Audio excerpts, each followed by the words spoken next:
welcome. I'm Susan Brown from Greater Lynn Senior Services, and I want to welcome you today to our latest show, which is focused on family caregiving and the Family Caregiver program at GLSS.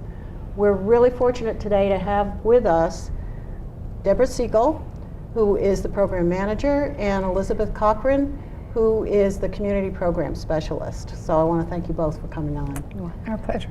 And I do know that this program is one of GLSS's most well-established and well-respected programs, and so we're really looking forward to having you share some tips for folks who are out there and may be thinking about what is going to be helpful to them as they are a caregiver or think about becoming a family caregiver. Mm-hmm. And we know there are lots of resources, and you yourselves are wonderful resources. Mm-hmm. So in terms of starting this, Elizabeth, how about giving us some of the history around the caregiver program, how it all got started? Well, Susan, the Family Caregiver Support Program started 10 years ago as a federal program under the Older Americans Act. There was probably a senator somewhere caring for his parents and decided that we needed a program to help family caregivers. And family caregivers are a key component of the care provided to seniors that allow them to stay in their homes and in the community.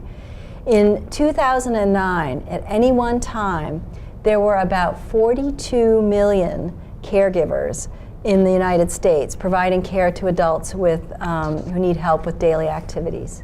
And if those caregivers were paid for their work, the amount of money would total $450 billion, which is a little bit less than was spent on Medicare that same year. So the Family Caregiver Program is a free program for family members caring for someone 60 years or older, and it has 4 mandated components. We provide supportive counseling to individuals and families around the issues they encounter in their role as caregiver. We conduct support groups where caregivers can share their experiences with each other. We provide education on managing the diseases their loved one has. And the final one is that we help caregivers figure out respite options so they can get a break from their caregiving duties. And that's a lot, and I'm sure it's very important to the people who are receiving this assistance. I do want to mention to folks who are out there that we are going to be putting a lot of information up on the screen, so you may want to have a pencil and paper handy so you can jot down any of the telephone numbers or websites that are going to be shared.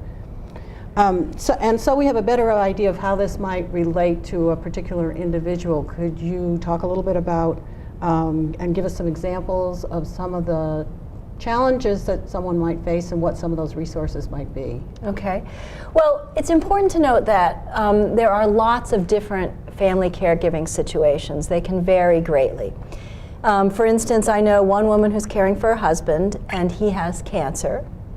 So some of the things she needs to do is she actually needs to bathe him and dress him. She needs to drive him everywhere he needs to go, to the doctor's offices, things like that. She helps arrange social events, friends coming over, or times he can get out to be with people so he can get out and see people. She also manages the workers who come in to provide services for him. So she's got a whole lot of new functions that she's taken on in caring for him. I also know a caregiver, a son, who's caring for his mother who has memory issues. For her, he has to make sure she takes her medications properly 3 times a day. He goes with her to the doctor so he can tell the doctor what's going on with his mother, and he can take in the information about what she might need to do differently going forward or new medications. He keeps track of all her finances. He does most of the housework because she's not able to do that. So those are just 2 different caregiving situations where the people are doing different things. So there's a lot of organizational skills that come as part of this, and in addition to often physical caregiving and coordinating all the folks other folks who are involved with this. And I'm sure there are also some spiritual and emotional needs that for both the person who's being cared for, but for the caregiver as well, because it is a big challenge when your health has changed dramatically. Right. Yeah. So maybe we could talk a little bit about that as well. Well, even more importantly, and I think often unexpected, are the role changes that occur when you become a caregiver. Caregiving may affect all of your relationships, your finances, the way you go to work or whether you can't. and your personal activities, suddenly you have all these new responsibilities. You have what you've always done plus what your partner or your spouse or your parent used to do. And so you have to manage a whole lot of new tasks, some things that you never knew how to do. There are so many people who say, I never managed the family finances and now I have to understand it. And there's also changes, I think this is really critical, in your social life. Caregivers tend to become somewhat isolated. Somebody once said to me, once my husband had the diagnosis of dementia, everybody just disappeared off the face of the earth. So you may not be as free to go out, you may not be as free to meet friends for lunch or go bowling with the guys, to plan outings with other couples. So those are really major changes in your relationship. And there are changes in your relationship with the person you're caring for. As they become increasingly dependent on you, they may welcome your help and be grateful, or they may resist your help and really be angry that you're trying to do things for them. And then if the person has a dementia-related illness, along with the cognitive losses that they experience, there can be changes that are very disturbing in their personality and in their behaviors. And so it's a very difficult transition time when everything in your life is changing at a pretty much a high rate of speed. Caregivers will often say, I have no one to talk things over with anymore, or I feel as though I've just lost my best friend. And those are times when the caregiver program really can come in and provide some support through some of the things that Elizabeth has mentioned, through the support groups and through education and providing other resources. And so you may feel alone, you may feel isolated, you may feel without support, but that's where the program can help. And I've heard you mention quite a bit about Alzheimer's, memory changes, the individual changes of personality for the person. So it sounds like that may be a great part of the work that you're doing in relationship to reaching out to folks who are experiencing that journey and that change. Are you seeing more and more folks with Alzheimer's? Sadly, I would say the vast number of referrals that Elizabeth and I get are for people caring for somebody with dementia. It seems to be the most challenging task that there is.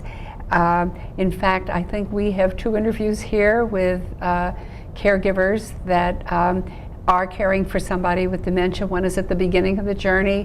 One has been doing it for 10 years. She started in the program with me 10 years ago, and she's still a caregiver. So that may answer some of your questions. Mm-hmm. And I also noticed with the mandates that you had mentioned that individual counseling was one of the aspects of it, yes. And support groups. Maybe you could say, just before we see the video, okay. because that's going to be a part of that discussion, is just say a little bit maybe about those particular parts. Sure. Well, we do a lot of individual, kind of short-term counseling, but basically we stay with caregivers through the whole journey, whether it's a month or 2 months or 2 years or more. Many of our caregivers join support groups that both Elizabeth and I do. We do caregiver groups, support groups twice a month, each of us, so that's a lot of groups available for people. There's also an evening group, and there's one other group that's more of a mixed group. Mm-hmm. But the support groups are really like a lifeline for people. They can come, they can talk with other caregivers who are walking in the same shoes that they're walking in, and they know that they're not going to be judged for whatever they say. And I think we're going to actually see some folks talking about that in their own words right now with you, so that's great. Okay, thank you. Okay. Well, I'd like to welcome Muriel to this program about caregivers. I'm really very proud to introduce you, Muriel. You've been a caregiver for, I think, as many years as I've been with the program, since the beginning, which is 10 years when your husband was first diagnosed. And you and I have worked together through many stages of his Alzheimer's journey. I remember his dancing days in the beginning, and then there were more challenging behaviors, and now, in fact, he's really needing a lot of care. And I've observed how you have supported him and been his advocate and been mostly flexible, because when you're caring for someone with dementia, it changes all the time. True. Just when you think you have everything under control, the other shoe drops, right? So I think you have so much experience that you might want to share with some of us. And I would like to ask you a few questions to get us started. Sure. Is that okay? That's good. So looking back at the beginning, when you first learned about Jack's illness, what were your thoughts, your expectations? What did you know?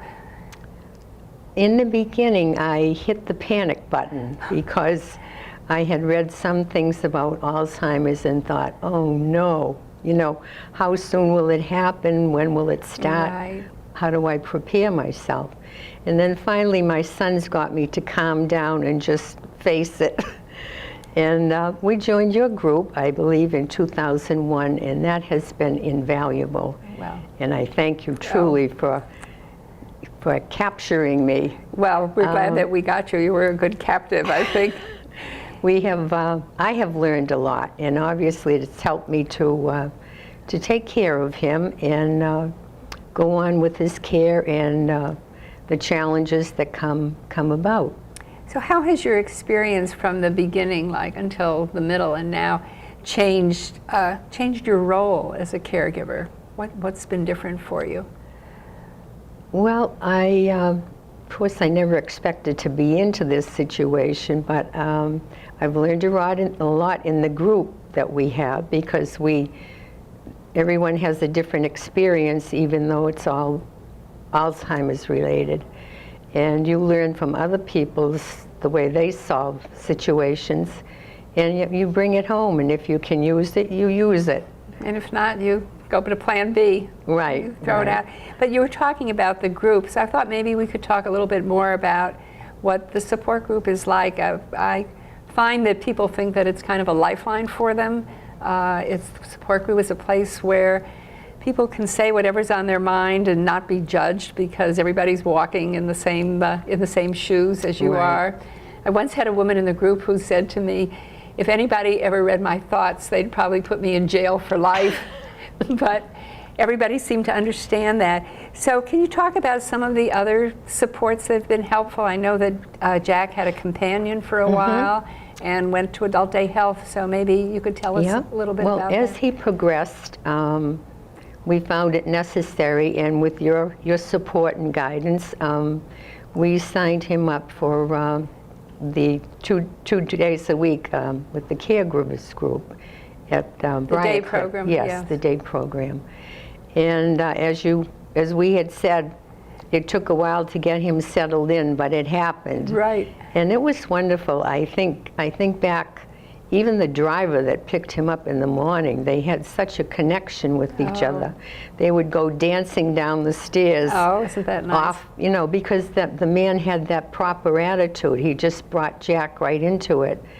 And so they always got off to a great start, which made me feel good. I'm sure. And then, of course, as his problems progressed, you introduced me to the companion group, which was wonderful. He teamed up with Jim, and the two of them were just a duo. Well, they would go out for walks in the woods, which they Jack went to the woods, they went in the river, they would come home with wet pants and wet socks and everything, but beautiful bouquets for me. It just was, it was wonderful. And I appreciated, of course, the time off for myself. Yes, I think that's But I knew that Jack was happy, and that made me very comfortable. So having a day program was helpful, and a companion. Anything you'd like to add that you think about now that we should be doing, or? I think the group is a wonderful thing. I would encourage, and the fact that more men are coming into it is great, because men seem to think I can handle the whole thing alone, but they do need help. And I think it's a good thing that we see more men caring for their wives and so forth and coming to the group. But in the thought of where I'm going, for instance, when somebody loses their loved one, there must be a period of grief that they probably could use assistance in getting through. And I wondered if there was a possibility of setting up a group for that phase of our lives, well, that's too. a really interesting suggestion I think that we need to think about. So we're talking about group for kind of recovering caregivers. Recovering caregivers, right. Well, I want to thank you for joining us and for sharing some of your wisdom and experience. And again, I need to tell you what a marvelous example you are of a really wonderful, caring caregiver. Well, thank you, but it wouldn't have happened without you. Oh, well, thank you. You are the star attraction. Oh, thank you, and thank you for sharing with us, Muriel. Thank you. You're welcome. Well, I would like now to welcome Roseanne.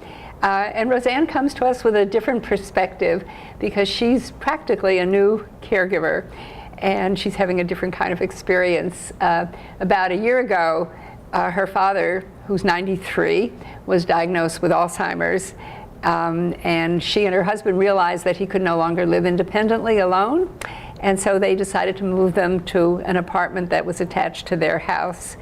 And they assumed all the responsibilities that they certainly did not anticipate they would have taking care of this gentleman. I'd just like to share a quick story with you. When I first asked Roseanne to participate in this program, oh, she said, no, I can't do that. And then I got a call a day later, and she said, my husband scolded me, and he said, how can you say no when you've gotten so much help from that program? So here she is, and thank you for coming, Roseanne. Tell me, what's been most helpful for you in the beginning of this learning curve that you've had on memory loss and managing someone with dementia? I didn't realize what I didn't know about it, and it was a learning experience for referrals. It was a learning experience about the disease. So understanding more about the disease and how it impacted you and your father. Yes, and my family. And your family. And I learn every day something new about it, and my relationship with my father, and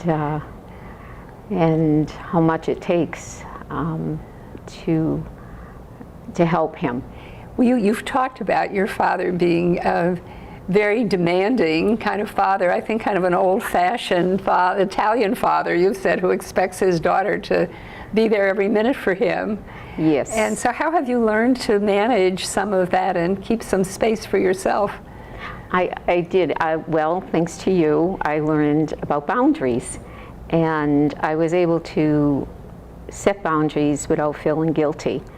And I think it was healthy for him as well, because it involved time, and it involved letting him know that when I wasn't there every minute of the day, it wasn't abandonment, which he has a lot of issues with. Yeah, I think that's something most people with dementia worry about, being abandoned, and if you're out of sight, that feels like abandonment. And I was able to let him know by telling him in hours, or letting him know that, writing things down, this is when I'll come back, this is what we're going to do next. Good. And it was a visual as well as an audio for him, so it helped him with his understanding. And I think it helped. It helped me, give me some time, and it was good for him as well. We had talked too about communicating with somebody with dementia, how difficult that is. What have you learned about making that part easier for yourself? Well, we talked about keeping it simple. Yes, he also has a hearing issue, and with hearing, he learned to read my lips, so I was well aware of keeping the words simple. Okay. With dementia, it was even more simple. More so. So I had to keep all my conversations on a very simple level, use as few words as possible, make them as simple as possible and as clear as possible. Good.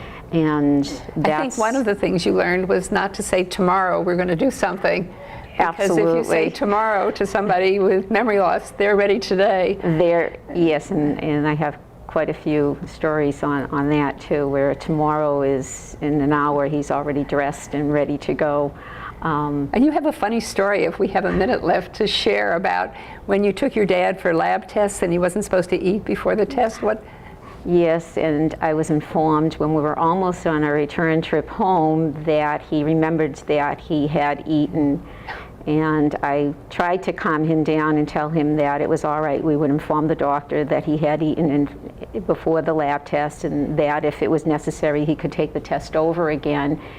And about an hour later, he says, why don't we go back and take it again? He was all ready to take the lab test, which it would have been no good because he had already Yes, he had eaten that. already, and he forgot about So that. he had already forgotten that it was not going to happen.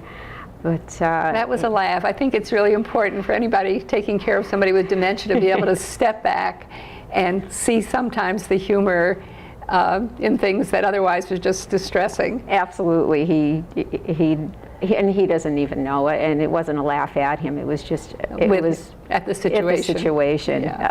that I have to. It catches me. It reminds me of how sensitive the situation is, and how much he is in need. And as I said, I learn something every day about the disease. I learn something every day about my father. And I can't thank the agency enough for all the referrals that they've helped me with, and the education that I've received. So, Well, that's good, and a little bit of stress reduction that we did along the way. Right? yes, as I said to you, you have been able to help me with referrals. You have been able to help me with my father, and you have been able to help me with myself. And thank you for that and for sharing with us. I'd just like to say that one of the things in the caregiver program that we're concerned about is the health and well-being of the caregivers. And so we're also focused on your needs and how best we can help. Yes. So I want to thank you for sharing with us and for being on the beginning of this journey. And I think it's important to say that the philosophy of this program is that we stay with you through the whole journey, Thank you. however long it takes or whatever the difficulties. So thank you. Thank you very much. Debbie, that was wonderful. That really was a great video, and it was so wonderful that Roseanne and Muriel were able to come on and share their stories and get brave enough to get in front of a camera, because that's not always easy. And they also made it so clear that those services made a huge difference for them and helped them along the way, and particularly the relationship they had with you. They were very, very clear about that part. Well, thank you, and I certainly learned from my relationship with them about courage and patience and ability to be flexible. But I would like to say that before our caregiver program was developed, most services were really focused on the needs of the person who was ill. And this program kind of brought up the subject of who cares for the caregiver. And that's basically what we've been trying to do in this program, in addition to helping them understand the disease, as Elizabeth is going to talk about. It's really helping them find some time for themselves, learn how to be stress-free, and know that somebody is there to support them through this really undiscovered land that they're going into. So I think that's what we really want to focus on, that we're there to care for the caregiver. And that's the important thing for us. Mm-hmm. And you said, I believe earlier when we were talking, that you're there for the whole journey. Yes, because sometimes, as I said before, with dementia, the disease can change from day to day or week to week, and new things come up. So if a caregiver knows that they can pick up the phone and say, look, I thought I had it all together, and now the other shoe dropped, and what do I do now? And we're there for them. And it can be a phone call, it can be a counseling visit, it can come up in the support group. Yeah, that's wonderful. And so that's what's important, I think, is being able to stay with them. Mm-hmm. Thank you. And you were going to get back, I think, a bit with us back to the mandates around Right. how the education aspect and Right. respite piece fits with this support for the caregiver. Right. Well, education is really important because caregivers don't come with a degree in caregiving. So information on the disease, maybe how it affects the person they're caring for, how it progresses, what might support it is really important. We sometimes provide stress reduction exercises to help the caregiver. We do a lot of work on helping caregivers understand how dementia affects the person they're caring for and ways that they can help that person be able to feel safe and reassured. And that reduces a lot of the agitation and anxiety. And we also help caregivers figure out ways to get respite. And respite could be in the form of an adult day program that Muriel talked about, where the care recipient goes there during the day and gets to do activities that fit with what they're able to do, and the caregiver gets a break. So it's really a good situation for both people. Respite might be a companion coming in to spend time with the person that's being cared for so the caregiver can go out. Or it might be getting a family together to kind of figure out who's doing what. So respite brainstorming takes on various forms. And those are all important for someone who's beginning, or as you say, beginning, the middle, or as things change, that those resources are available. Right. And they're only a phone call away, is that right? And we really want you to call us with any questions. It can be one simple question, or you could need a lot of things, but it's really important to know that we're happy to sit down, understand your situation, and figure out how to help you. And your number is 781? Our number is 781-599-0110. And- So please call. And ask for the Family Caregiver Program. Right. And additionally, if we have another minute, Elizabeth and I have started another new program, kind of an experiment to see if it's going to meet people's needs. And we're calling it the monthly drop-in program. And we will be here for an hour on the first Wednesday of every month to answer any question. If somebody just wants to drop in during their lunch hour and borrow a book, or ask about a website, or ask any questions about the disease that they may not know, it's very informal, and it's not counseling, and it's not a support group. It's just an informal drop-in group to answer questions that people may have. So again, we encourage you to come in and visit us then. Well, and I can tell from all that you've said and from what Muriel and Roseanne have said, that this is also for you a wonderful experience, that you are, as well as giving to the caregivers, that you are receiving a great deal as well. Definitely. And you had mentioned earlier about seeing the strength and the commitment and the passion and the love that you experience as you see the caregivers as they move through the journey. So thank you so much for coming. Thank you for having us. It's been It's great to be here. Yeah, well, we'll have you back again. I hope so. Great.